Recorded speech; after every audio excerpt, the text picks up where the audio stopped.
There are whispers in history that don't echo, they scream, and among them, nothing screams louder than the Inquisition.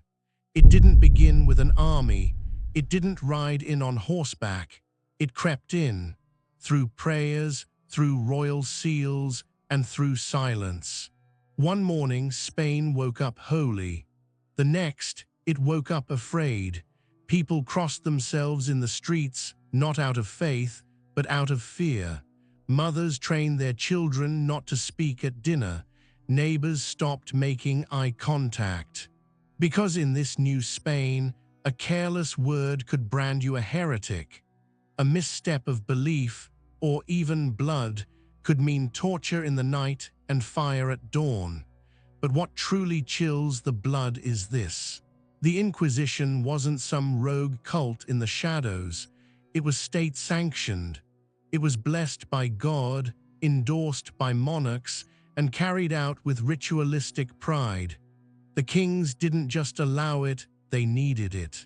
And while the church provided the robes, it was the crown that fed the flames. Beneath cathedrals and palaces, iron instruments waited in the dark. Some men confessed to sins they never committed, just to stop the screaming.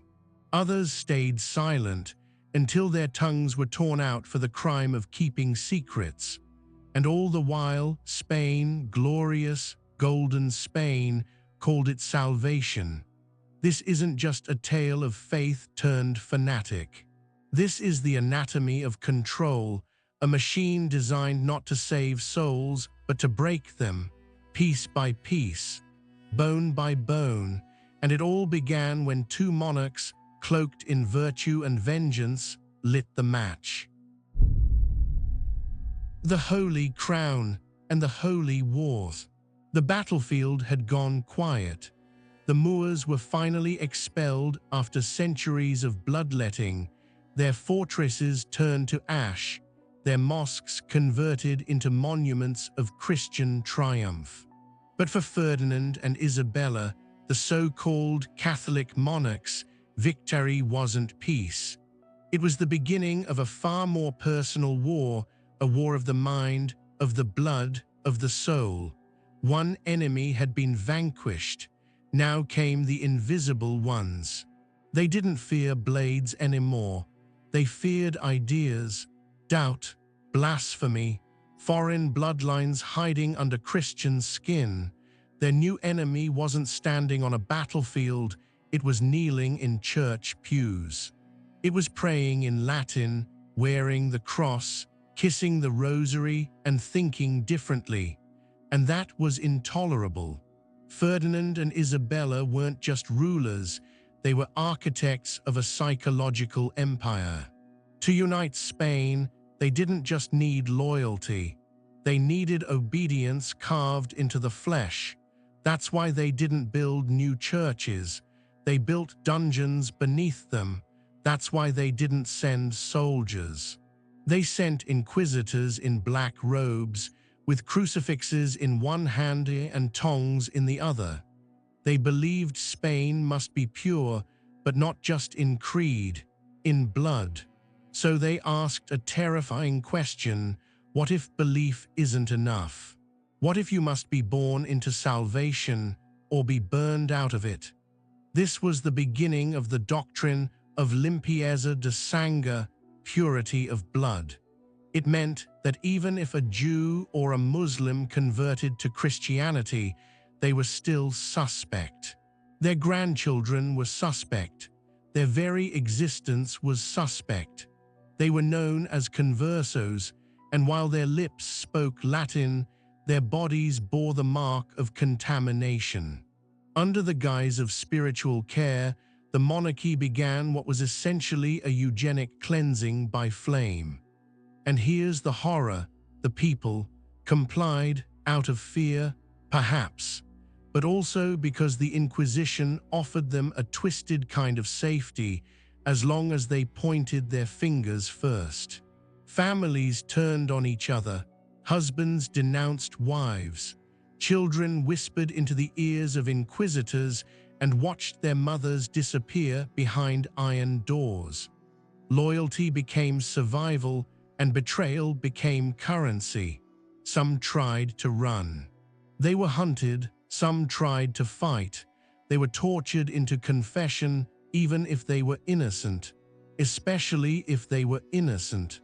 The crown declared it an act of mercy, a salvation through suffering. They weren't just punishing heresy. They were purifying Spain with blood, with fire, and with the silence of the condemned. And what made it truly monstrous is that they believed they were doing God's will. From royal throne rooms to the dark corners of dusty villages, one command echoed like a divine decree. Convert, confess, or burn. And behind that command wasn't just the church, it was the crown. The monarchs weren't reluctantly watching from afar, they were orchestrating the horror, enriching their treasury with seized property, and tightening their grip with every broken body. The Inquisition wasn't a rogue beast. It was royalty with a knife in its hand and a halo over its head. But who would wield that knife? Who would be trusted to lead a war on thoughts, on ancestry, on the invisible? The monarchs needed more than muscle. They needed a mind sharp enough to slice through faith itself. And so they found him, a man cloaked not in gold, but in shadow, a priest with ice in his veins and the fires of hell in his theology. He would become the single most feared name in all of Spain, Tomás de Torquemada. The machinery of fear, birth of the Inquisition. His name was Tomás de Torquemada, but history doesn't remember him as a man. It remembers him as a shadow, a whisper in the corridors of power. A pair of black eyes that stared too long into the flames and didn't blink. He wasn't born a monster. He was made, forged in the paranoia of a kingdom desperate for order, an empire clawing at control with holy hands soaked in blood. Torquemada was a Dominican friar, pious, disciplined, quiet, but beneath the robes and rosaries lay a mind built for cold precision. He saw heresy not as a sin, but as a contagion, not something to debate, but to exterminate. Where other clergymen saw doubt, he saw disease. And when the Catholic monarchs handed him absolute authority, he built the cure, a system of institutional terror so complete, so intricate, that it blurred the line between salvation and sadism. This was the Inquisition, not just a tribunal, but a machine. First came the Edicts of Grace, public announcements inviting all sinners to come forward and confess. But it was a trap dressed as mercy. If you admitted to heresy, they took everything. Your land, your gold, your legacy. If you didn't confess and someone else named you, they took your teeth, your skin, your life. Either way, the machine fed. There were no trials as we know them. No defense lawyers, no juries, just long corridors, torchlit dungeons, ink-stained parchments, and confessions squeezed from the soul one scream at a time. Guilt wasn't proven, it was extracted, under duress, under torture, under the illusion that God would reward the mutilated with heaven and the silent with fire. Witnesses could be anonymous, evidence could be hearsay, and the accused often didn't even know what they were accused of. That's how Torquemada liked it. Uncertainty bred fear, and fear kept the machine running. He introduced a psychological twist that would haunt Spain for generations: secrecy. Accused individuals weren't told who betrayed them. Families were barred from contact. Trials took place behind closed doors. Names were scrubbed, locations hidden. You disappeared into the system like a ghost, and when you re-emerged, if you did, you weren't human anymore. And here's the cruelest layer: Many of the Inquisition's victims weren't guilty of anything, not even theologically. They were simply inconvenient, too rich, too educated, too foreign, or just too unlucky. The crown seized their assets. The church seized their souls. The people, they looked away because they were afraid they'd be next. But don't mistake this for chaos. No, Torquemada's genius was structure. His machine ran with the elegance of a cathedral clock, gears made of doctrine, oil made of blood. Regional tribunals were set up across Spain, each one a miniature kingdom of terror, reporting directly to the Grand Inquisitor. Men in robes traveled like reapers, holding books of names and lists of sins no one remembered committing. And the more the machine consumed, the more powerful it became. Because in Spain, the screams of heretics were not evidence of injustice, they were proof of God's justice at work. That was the brilliance and the sickness of it all. Torquemada didn't just break bodies, he broke trust. He severed the bond between man and neighbor, between subject and sovereign. He built a world where faith could not be trusted and silence could not save you, where to survive, you had to become something colder than fear, obedient. But even that wasn't enough. Because Torquemada wasn't building a machine for today, he was building a machine for forever. And to do that, he needed a new kind of weapon, not fire, not chains, not racks. He needed ideology. He needed a doctrine that could dig into your bloodline and damn you before you were born. He needed to convince Spain that belief wasn't just a choice. It was something you either inherited or burned for. The doctrine of purity, blood, faith, and fire. It was no longer about what you believed. It was about what your grandfather believed, about the woman your great-great-grandfather married, about a baptismal record 2 centuries old or missing. It didn't matter if you prayed the loudest or knelt the longest. If your blood carried even the faintest echo of Judaism, of Islam, of foreignness, you were stained. This was the doctrine of limpieza de sangre, the purity of blood. It wasn't just a dogma, it was a weapon disguised as theology, and once it took root, it rewired Spain at its core. The Inquisition used it like a scalpel, slicing apart families, bloodlines, communities. Converted Jews, called conversos, had lived as Christians for decades. Some even became priests, bishops, advisors to royalty. But once this doctrine spread, their conversions meant nothing. Because in the eyes of the crown and the church, you could wash your soul, but never your blood. Imagine being dragged from your home not for your sins, but for your ancestry.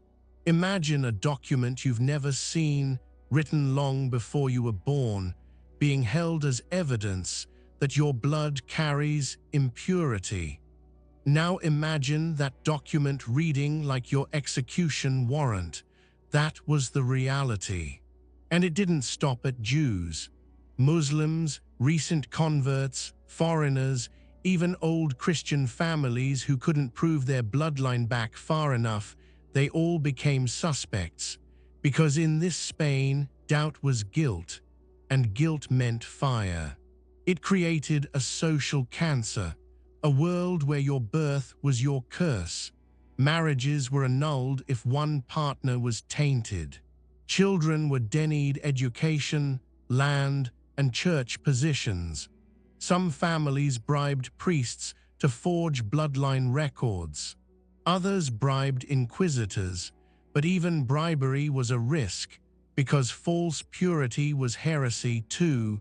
There was no escape, no redemption, only dissent.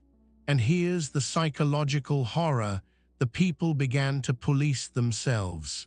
It wasn't just inquisitors kicking in doors anymore. It was neighbors checking surnames, midwives whispering suspicions, children repeating blood rumors overheard at market stalls. Entire towns formed genealogical witch hunts, digging into each other's ancestry like vultures clawing through carcasses. Why? Because to be seen near someone unclean was to risk contamination by association. So the village didn't just shun you, it erased you. One wrong marriage, one forgotten relative, one slip of the tongue, and your entire lineage could be marked for surveillance, or worse, for purging. Mini twist. Even some inquisitors themselves came under fire, accused of having distant Jewish ancestors. No one was safe, not even the hunters. And while the church claimed this was about unity, about salvation, the crown had other goals. Economic goals. If your blood was impure, your property could be seized. If you were burned, your debts were cancelled for your creditors. Your enemies could grow richer. Your children could be orphaned, and the state could grow stronger with every scream. That's why the Inquisition became self-sustaining. It didn't need to find heretics anymore, it just needed to define them. And with purity of blood, heresy could be passed down like a surname. By this point, Spain wasn't saving souls, it was bottling fear and selling it at market. A theological genocide wrapped in robes, backed by royal crests, and carried out not by barbarians, but by believers. And when the bloodlines were finally condemned, the punishment wasn't just paperwork. It wasn't just exile, it was agony, screaming, scorching, metal against flesh, and fire that didn't just kill, it purified. Chambers of agony inside the torture rooms. Above ground, the churches rang with soft hymns, but below, beneath the marble altars and golden crosses, God was chained beside demons. The stairs leading downward weren't just stone. They were a descent into something older than sin and colder than death. And there, in the belly of the Inquisition, Torquemada didn't need angels. He had tools and time. Not all heretics burned. Before the fire came the iron. Before execution came the screams. And before forgiveness came agony. These weren't movie dungeons littered with rusty chains. No, everything had a purpose. Every rope, every iron bar, every red-hot tongue clamp was carefully designed not to kill, but to stretch survival to the breaking point. Some were bound with the garrote, their necks locked between two iron bars, slowly twisted until every breath became a prayer. Others were hoisted by the strappado, arms wrenched behind their backs, yanked skyward, and dropped until shoulders snapped from sockets. No blood, just pain so raw it rewired memory. The rack, that was for special cases, slow, deliberate stretching of limbs, bones cracking millimeter by millimeter until the body begged to be torn apart just to feel something else. Torture wasn't chaos, it was choreography, each motion calculated to strip dignity first, then language, then sanity. They didn't want answers, they wanted breakage. They wanted the soul to crack before the spine did. That was the true confession. Some sessions lasted for weeks, not because of the crime, but because of the silence. If the accused didn't scream, they were hiding something. If they confessed too quickly, they weren't truly repentant. And if they begged for death too soon, it meant they still had willpower. So the inquisitors dug deeper, but when flesh wasn't enough, they turned to the mind. Isolation, darkness, silence so pure it made men hallucinate. Prisoners were buried in their own heads, stripped of sound, stripped of faces, stripped of time. Some confessed to crimes that never existed just to end the absence of meaning. Some begged to be tortured just to feel real again. Here's the twist: even confession wasn't always salvation. One man admitted his heresy, repented, begged for penance. But because he broke too easily, the tribunal suspected deception. So they started again, harder. Pain, they wrote in the margin, will reveal the depth of truths. And the executioners, they weren't raving sadists. They prayed before they began. They recited scripture as they turned the screws. They truly believed they were saving souls by destroying bodies. The horror wasn't in the tools. It was in the belief, in the absolute righteousness behind every scream. Because in their eyes, pain was a sacrament, and silence was rebellion. Even the simplest method became psychological warfare. Like the infamous drip, just water falling rhythmically onto a forehead in total darkness. No blood, no bruises, just time breaking the mind one drop at a time. After a few hours, victims trembled. After days, they confessed to murder, sorcery, blasphemy, anything to make the dripping stop. In those rooms, sin wasn't punished. It was manufactured. Pain wasn't proof of guilt.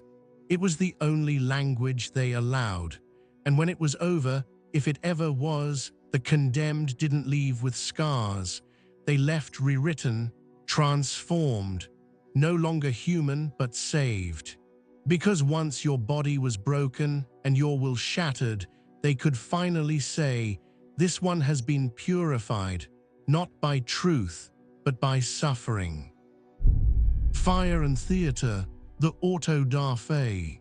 They called it act of faith. But there was nothing sacred about it. When the prisons were full, when the confessions were signed in blood, when the dungeons had wrung out the last screams, the Inquisition brought its work to the surface.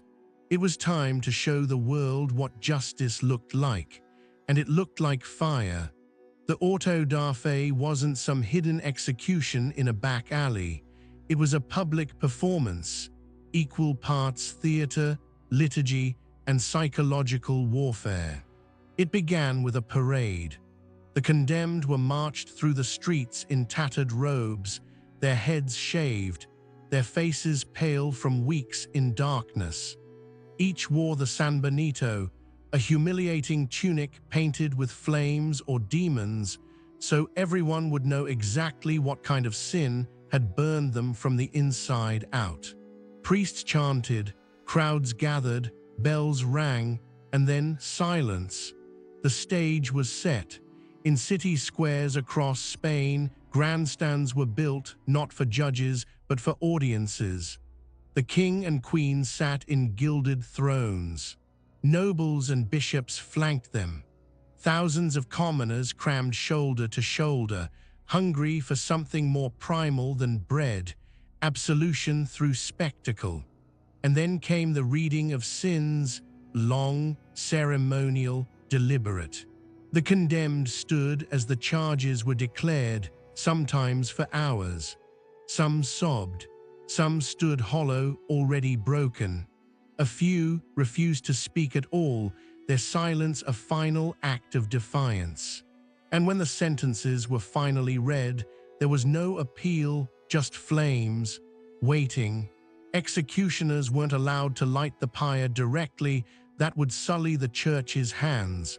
So they used intermediaries, a soldier, a peasant, a slave. It didn't matter who, as long as the church could watch without touching, but they were always close enough to feel the heat. Some heretics were strangled before the fire. Mercy, they called it.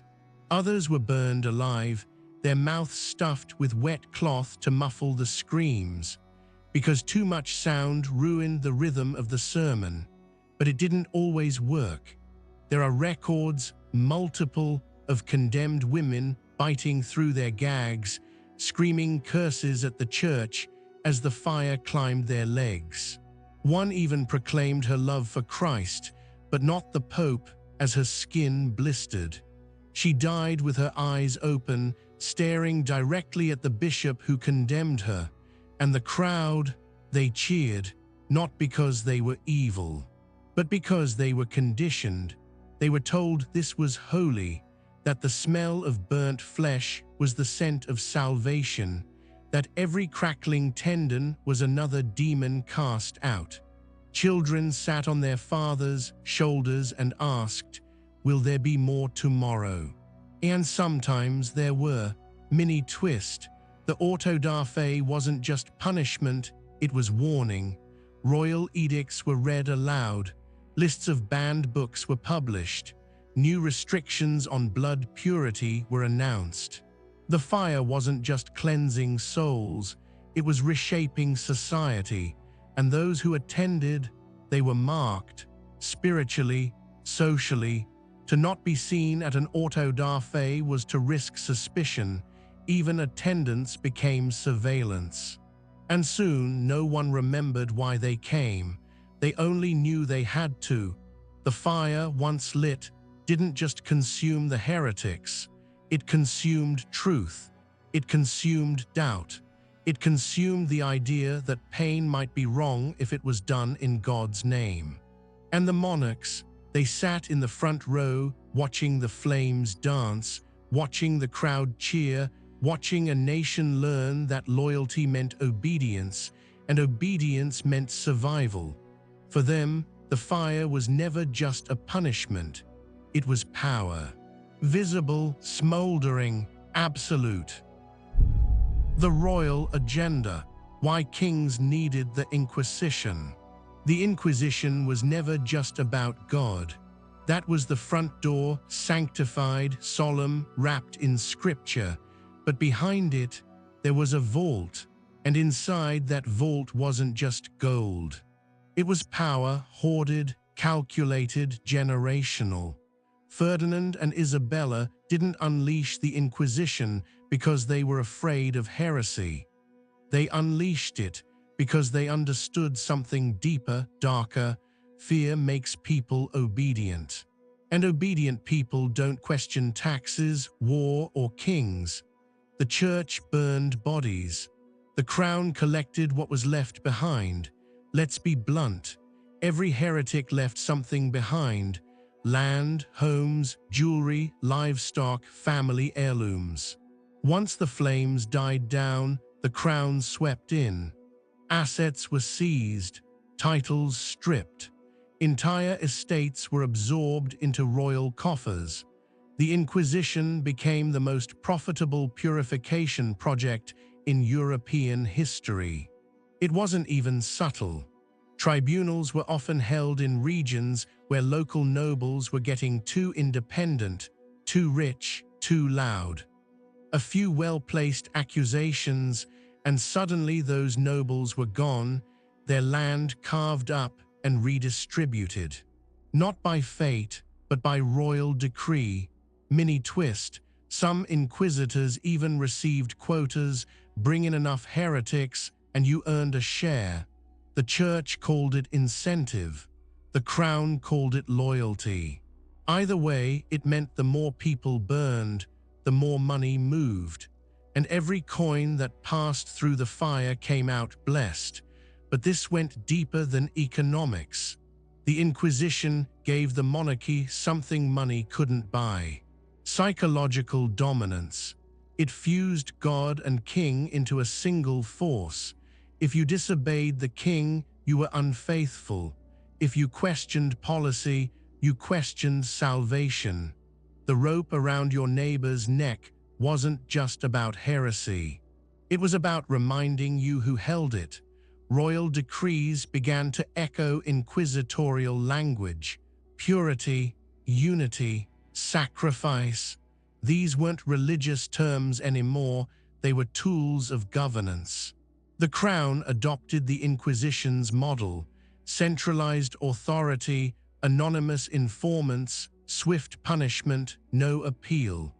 In many ways, the monarchy became an inquisition of its own, and the people, they complied because the fear worked. Because the fire worked. Because even nobles, even princes, could vanish if they said the wrong thing at the wrong dinner table. The Inquisition didn't just chase heretics, it rewired Spain's political DNA. Here's the most brutal irony of all. While the Crown claimed it was defending Catholic Spain from corruption, it was re-engineering it. The Inquisition became a lever to crush the old aristocracy, silence dissidents, reshape land ownership, rewrite alliances. It wasn't just a hammer, it was a scalpel, and it cut with royal precision. Some whisper that even Isabella began to fear the monster she helped create, that when the firelight flickered too close to the throne, she flinched, but it was too late. The Inquisition had become a self-sustaining empire of terror, and the Crown was too drunk on its profits to put it down. But eventually, something cracked, not in the dungeons, not in the fire pits, in the silence. A silence that would slowly gather in letters, in glances, in whispered doubts. And that silence would grow into a shadow, not of resistance, but of reversal. The victims, from queens to beggars. The fire didn't discriminate. It didn't care for lineage, for silk, for titles etched in Latin. The same ropes bound the necks of royalty and peasants. The same screams echoed from palaces and gutters. When the Inquisition cast its net, it dragged in everything and everyone that dared to breathe outside its doctrine. Yes, the poor were the easiest prey. They had no names, no allies, no way to defend themselves against accusations that came like poison in the night. A whispered rumor, a jealous neighbor, a landowner who wanted their farm. And suddenly, a fisherman or a midwife or a teacher found themselves chained in the dark, asked if they believed in God, and not allowed to answer with anything but blood. But it didn't stop there, not even close. Among the Inquisition's victims were nobles, knights, even queens. Doña Isabel de los Heroes, a noblewoman of great wealth, was burned for allegedly hosting secret Jewish rites in her manor. The evidence, a house servant's testimony taken after 3 days on the rack. Friar Juan de San Pedro, a Dominican like Torquemada himself, accused of doubting papal infallibility in a private letter. He was tortured until he confessed, then paraded through the city as a traitor to the cloth. The crowd didn't cheer, they wept, because he used to lead them in prayer, but once suspicion touched you, it stuck like a brand. And even silence became sin.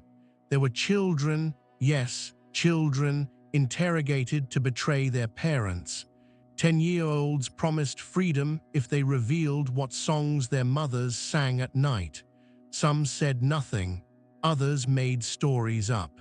It didn't matter. Once the machine started moving, no one stopped it, not even truth.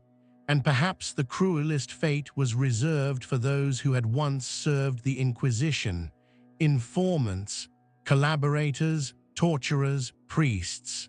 Some were later accused of hidden ancestry, false conversions, or secret sins long buried.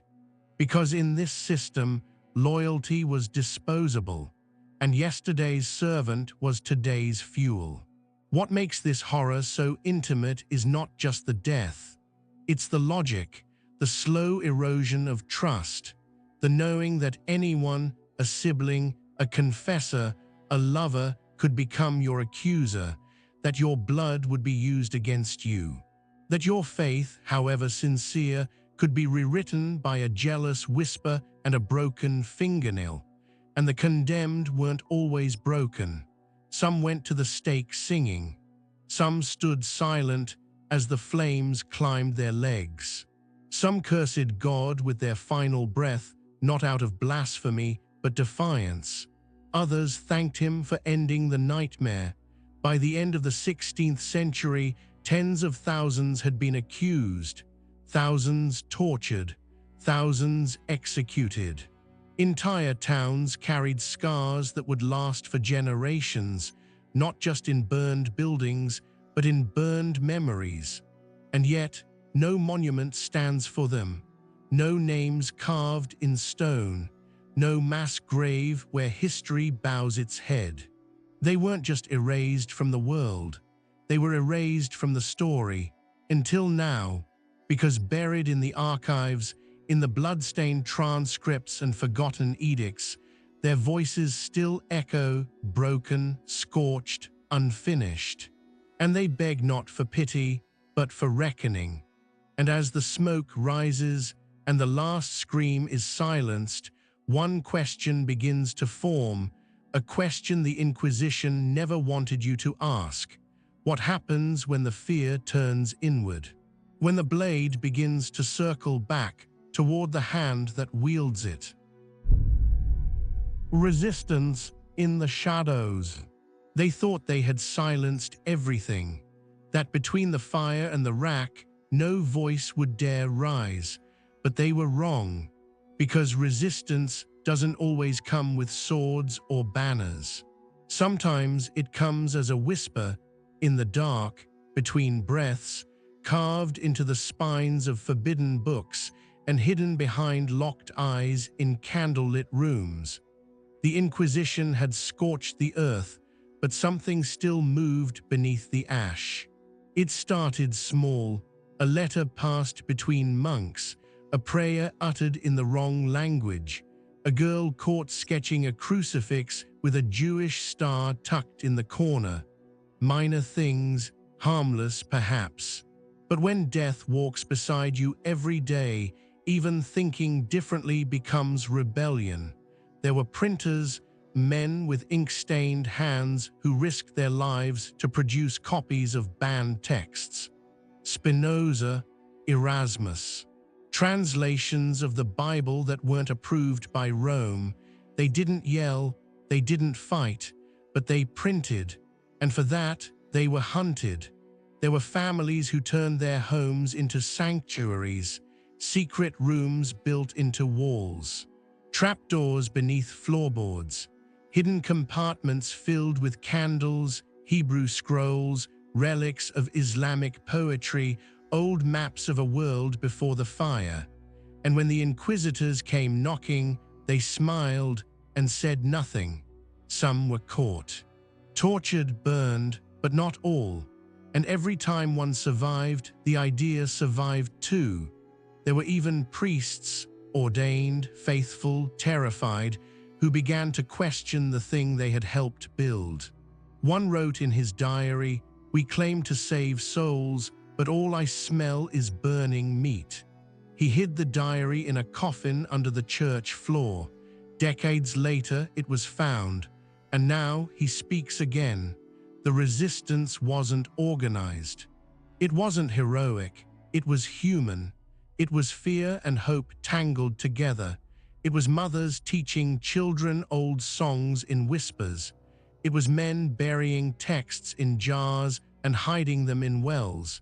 It was girls refusing to confess, boys refusing to kneel, and most of all, it was remembering, because the Inquisition didn't just want to kill, it wanted to erase. But memory is more stubborn than fire. Some of the most powerful defiance came not from words, but from how they died. The woman who walked to the stake barefoot, smiling. The man who carved verses into his cell wall with his broken teeth. The child who, when asked to denounce his father, simply said, "He sings." And through it all, something began to shift. Not in the halls of power, not yet, but in the shadows behind the throne. A flicker, a crack.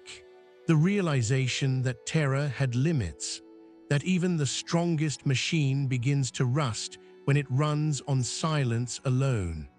And while the fire still burned, somewhere far from the plazas and the tribunals, a different kind of ember began to glow. Not red with rage, but white-hot with truth. It would take years, decades, centuries even, but what began as whispers would grow into questions, into doubt, into something the Inquisition could never capture, never torture, never burn: conscience. Collapse of the tribunal. When fear turns against itself. The Inquisition was built to be eternal, a fortress of flame and faith, immune to time, protected by prayer and policy. But every machine, no matter how divine its creators claimed it to be, eventually meets the grind of its own gears. The first fractures weren't visible from the throne. They happened in the silence between orders, in the unease of inquisitors who'd seen too many faces, heard too many lies that sounded too much like truth. Men who once quoted scripture with iron certainty now paused between verses, not because they forgot, but because they started to remember. Remember what mercy sounded like, what doubt felt like. By the late 17th century, fear had done its job too well. It turned inward. Inquisitors began accusing each other. Bishops turned on bishops. Accusations became tools in political infighting, not religious purification. Grand inquisitors were replaced, then replaced again. Some died mysteriously. Others were found to have unclean ancestry. The fire had no friends, and now it had no masters either. And outside the cathedrals, the world was shifting. Europe was changing. Enlightenment thinkers, Descartes, Voltaire, Locke, began whispering dangerous things. Not in secret, but in salons and coffee houses. Ideas once buried in jars were now printed by the hundreds, and the crown began to feel the weight of its own creation, because the Inquisition had become unprofitable. Too many deaths. Not enough heresy, too much bureaucracy, not enough gold. The people no longer watched the pyres with awe, they watched with disgust, and worse, indifference. The fire no inspired inspired obedience, it inspired exhaustion. The monarchy, once so eager to feed the flames, now hesitated. Foreign allies questioned it, merchants feared it, philosophers mocked it, and the people, broken, traumatized, depleted, began to murmur, enough. Spain had burned for so long that the air itself reeked of ash. The church pews sat emptier. The confessions grew shorter. Even the inquisitors, once gods behind locked doors, now feared being summoned themselves. They had built a perfect prison and locked themselves inside it. In 1808, Napoleon marched into Spain. His armies did not just bring war, they brought documents, ideas, secular courts. A vision of governance that didn't reek of scorched flesh. Under French pressure, the Inquisition was formally abolished in 1812. It returned briefly, like a dying gasp, in 1814. But by 1834, it was finished. Dead, disbanded, officially, but the horror didn't vanish with it. Because trauma doesn't disappear when you kill the torturer. It lingers, in language, in law. In how a father looks at his son when he asks too many questions. In the silence between generations.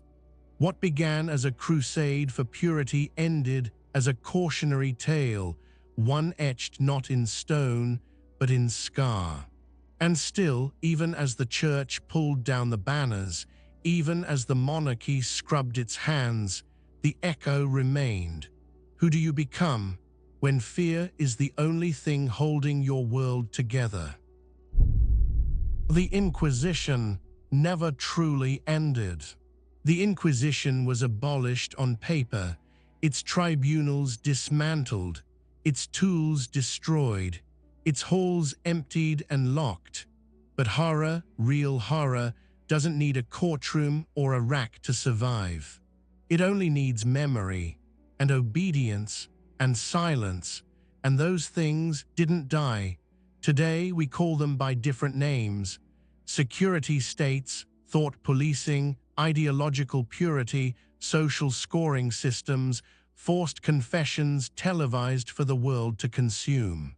The robes have changed, the tools have evolved, but the engine, that old, sacred machine that runs on fear and conformity, it still hums beneath the surface. Look closely and you'll see it, in the way we shame dissent, in how we cancel without trial, in how we surveil not just with guards, but with algorithms, in how ideology has replaced theology, but the heretics still burn, only now with reputations instead of bodies. The Inquisition's genius wasn't its brutality, it was its design. It taught rulers that truth could be weaponized, that the soul could be engineered, that belief could be monitored, corrected, and controlled from birth to death. And most disturbingly, that the people would help, because the true horror of the Inquisition wasn't the fire, it was the neighbors who lit the torches, the children who pointed fingers, the silence of the crowd as smoke filled the square. That's what lasted. That's what still echoes. You won't find it in museums. You'll find it in bureaucracies, in online mobs, in classrooms where only one idea is allowed, in whispers that say, "Don't ask that, don't read that, don't think that." They don't need dungeons anymore. Now the prison is internal, and so we return to the beginning. The real reason the Inquisition terrified the world wasn't because of how many it burned, but because it proved something horrifyingly simple. With enough fear, anyone can be made to kneel, and with the right language, they'll believe it's righteous to kneel. That's the legacy, not the smoke, not the ash, but the fact that even now, centuries later, we still build fire pits. We just call them policy. We just call them progress. We just call them necessary. So ask yourself, in a world that prides itself on being modern, open, and free, when was the last time you truly spoke what you believed? Without fear. They thought it ended. They buried the files, burned the robes, scrubbed the names. But history, real history, doesn't vanish that easily. It lingers in the laws we write, in the truths we're afraid to speak, and in the stories we choose to forget. But we remember, this is just one chapter in a far older manuscript, one written in blood, power, and silence.